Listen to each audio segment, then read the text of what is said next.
ഇറാബിൻ്റെ birthday പ്രമാണിച്ചിട്ട് എന്നെ കുളിച്ച് മാറ്റാനൊക്കെ dress എടുത്തിട്ടുണ്ടായിരുന്നു. ആളതിൻ്റെ കുളൂസിലാണ്. കുളിച്ച് മാറ്റി കൊടുത്ത് ഡ്രസ്സും കൊടുത്ത് അബ്ബ കൊണ്ടുവന്ന് ഗിഫ്റ്റും കൂടി കൊടുത്തപ്പോൾ ആളങ്ങ് പെരുത്ത് ഹാപ്പിയായി. പിന്നെ ഡെക്കറേഷൻ പരിപാടിയിലേക്ക് നിൽക്കലേനു.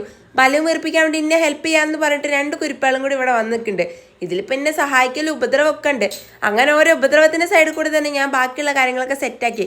പക്ഷേ ഈ കാര്യങ്ങളൊക്കെ സെറ്റാക്കിയതിന് ശേഷം ഞാൻ അറിയണേ കറണ്ട് പോയ കാര്യം. 12:30 പോയ കറണ്ടാണ്. പിന്നെ വന്നിട്ടേ ഇല്ല ആ ഭാഗത്തോട്ട്.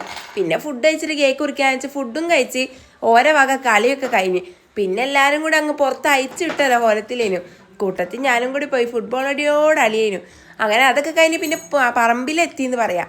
അതൊക്കെ കഴിഞ്ഞപ്പോൾ ഞാനും സിയാനും കൂടി നേരെ ഈവനിങ്ങത്തെ ചായക്ക് സ്നാക്ക് വാങ്ങാൻ വേണ്ടി നമ്മുടെ ചാല് പോയി. നല്ല കുറേ കടികളൊക്കെ ഉണ്ടായിരുന്നു.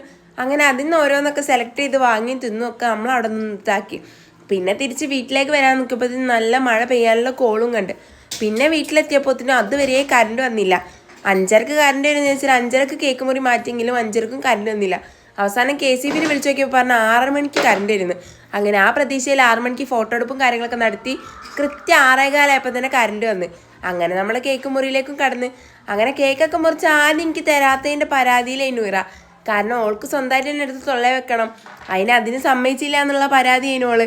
അങ്ങനെ എല്ലാവരും കൂടി കേക്കും കാര്യങ്ങളൊക്കെ മുറിച്ച് കഴിഞ്ഞതിൻ്റെ ശേഷം ഇപ്പൻ്റെ ആ ഗോരിയപ്പേനു നല്ലൊരു കേക്കിന് അങ്ങോട്ട് വെട്ടി മുറിച്ച് പോസ്റ്റ്മോർട്ടം ചെയ്തപ്പോൾ എല്ലാവർക്കും അങ്ങോട്ട് സമാധാനം. പിന്നെ ഗിഫ്റ്റ് കൊടുക്കലായിരുന്നു. നല്ല നല്ല കുട്ടി ഉടുപ്പും സമ്മാനങ്ങളൊക്കെ കിട്ടിയിട്ടുണ്ടായിരുന്നു. അത് കഴിഞ്ഞപ്പോൾ നമ്മൾ നേരെ ശരത്ത് മാമൻ്റെ അടുത്തേക്കാണ് പോയിരുന്നത്. ഗിഫ്റ്റ് കൊടുക്കാനല്ല കേട്ടോ, ഗിഫ്റ്റ് വാങ്ങാനാണ്. മരുന്നേ പനിയൊക്കെയാണ്. അപ്പം അത്രേ ഉള്ളൂ കേട്ടോ. അപ്പോൾ നല്ല മഴയായി.